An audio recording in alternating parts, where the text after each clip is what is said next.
Halo semuanya, kenalin aku Nada Syafwatul Islam. Jadi sekarang aku mau ngebahas salah satu bab dari buku Sejarah Sosial Muslim Minoritas Etnis Melayu di Nusantara, yaitu bab 1 mengenai teori masuknya Islam di Nusantara.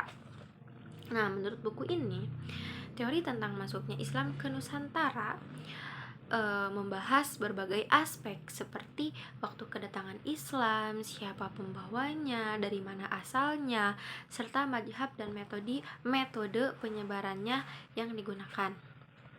Terdapat beberapa teori utama mengenai kedatangan Islam ke kawasan Nusantara ini. Yang pertama yaitu teori India, yang kedua yaitu ada teori Arab Mekah, yang ketiga ada teori Arab Persia, dan yang terakhir itu ada teori Cina atau Indo-Cina. Langsung saja ke teori yang pertama yaitu teori India. Nah, teori India ini dibandingkan dengan teori lainnya memiliki pendukung yang cukup banyak gitu. Seperti C. Snowcur Gronje, D. G. E. Hall, J. Gonda, Marison, R. O. Winstead, dan Boy Scott dan yang lainnya gitu. Namun terdapat perbedaan pandangan di antara mereka.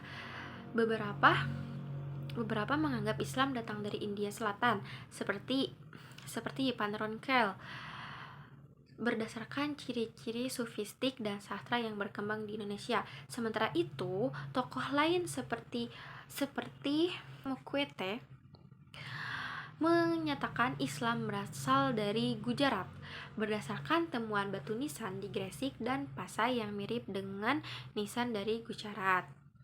Nah, Snowcur Gronje ini mendukung teori Gujarat karena Islam yang masuk ke Indonesia membawa unsur tasawuf seperti yang berkembang di India. Beliau menyebutkan Samudra Pasai sebagai tempat pertama yang menerima Islam sekitar abad ke-13 Masehi. Nah, pandangan ini juga diperkuat oleh Brian Harrison dan catatan perjalanan Marco Polo serta Ibnu Battuta. Namun, teori ini mendapat kritik.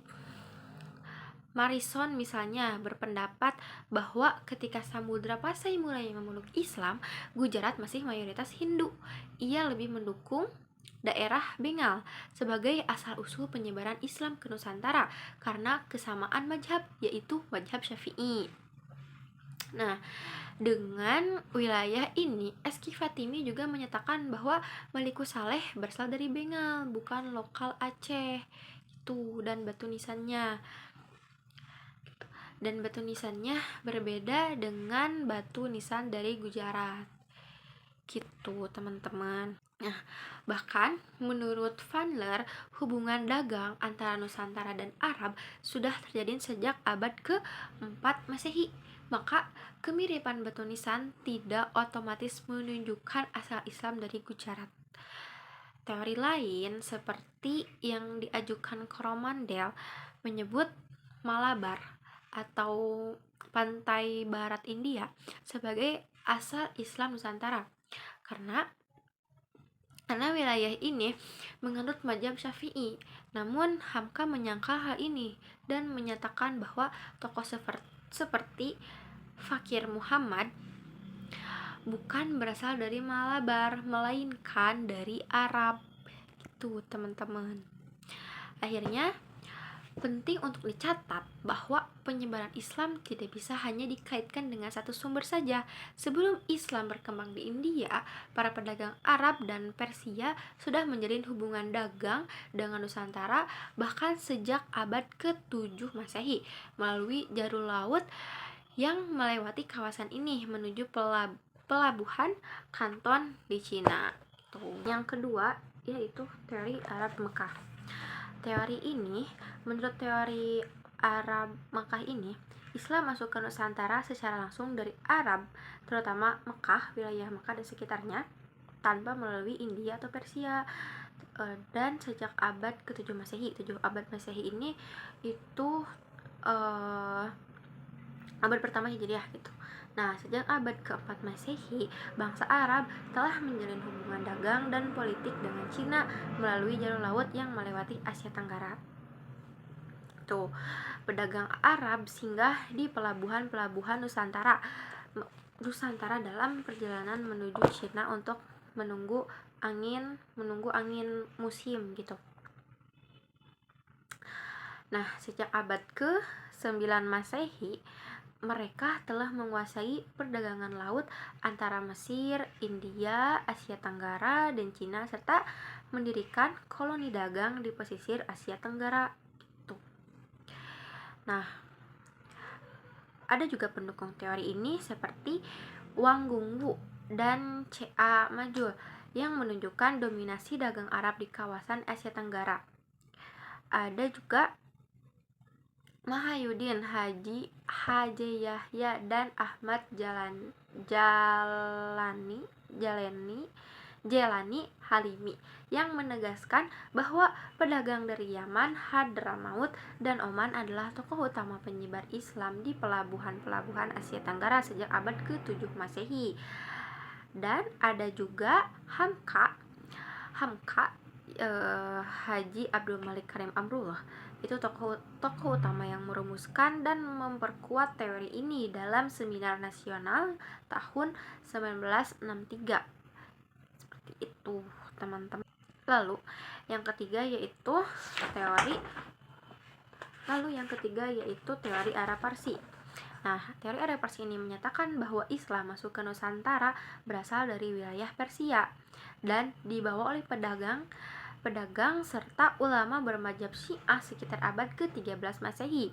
Teori ini didukung oleh tokoh-tokoh seperti Umar Amir Hussein dan Hussein Jajadiningrat yang menyatakan bahwa terdapat pengaruh kuat unsur Persia dalam proses awal Islamisasi di Asia Tenggara. Salah satu dasar teori ini adalah penggunaan gelar Syah dalam nama sultan di Nusantara seperti Sultan Malik As-Saleh dan Sultan Iskandar Muda. Gelar ini khas digunakan oleh raja-raja Persia dan menunjukkan kemungkinan adanya pengaruh budaya dan politik dari dunia Persia terhadap kerajaan-kerajaan Islam awal di Indonesia. Selain itu, sumber-sumber Tiongkok kuno menyebut istilah taksih, kadang juga disebut tasyi, merujuk pada komunitas muslim yang membentuk koloni dagang di Kanton sekitar tahun 650 Masehi. Karena pelayaran dari Persia ke Cina melalui Asia Tenggara, para pedagang ini kemungkinan besar singgah dan berinteraksi dengan masyarakat di kawasan ini, termasuk pelabuhan-pelabuhan penting di Sumatera dan di Jawa. Dukungan lain terhadap teori ini adalah ditemukannya praktik keagamaan bercorak Syiah dalam budaya lokal seperti tradisi tabut. Tradisi tabut itu seperti peringatan gugurnya Imam Husain gitu, yang masih dilestarikan di Sumatera Barat dan di Jambi. Tradisi ini mencerminkan keberadaan unsur Syiah yang cukup kuat dalam komunitas muslim awal di wilayah tersebut. Nah, selain itu juga dalam pengajaran Al-Quran di beberapa daerah di Indonesia ditemukan istilah Persia seperti Jabar itu Fatah, dan JR itu Kasroh, dan juga PS itu Domah. Hal ini menunjukkan bahwa metode pengajaran keislaman di wilayah ini pernah dipengaruhi oleh tradisi keilmuan Islam dari Persia. Kan itu tuh istilah-istilah dari Persia yang tadi Jabar, PS, Doma itu. Nah, dengan demikian, teori Arab Parsi menekankan bahwa Islam tidak hanya masuk dari Mekah atau Gujarat saja, tetapi juga dari Persia, membawa serta unsur keilmuan budaya dan tradisi keagamaan yang turut membentuk corak awal Islam di Nusantara. Seperti itu, teman-teman.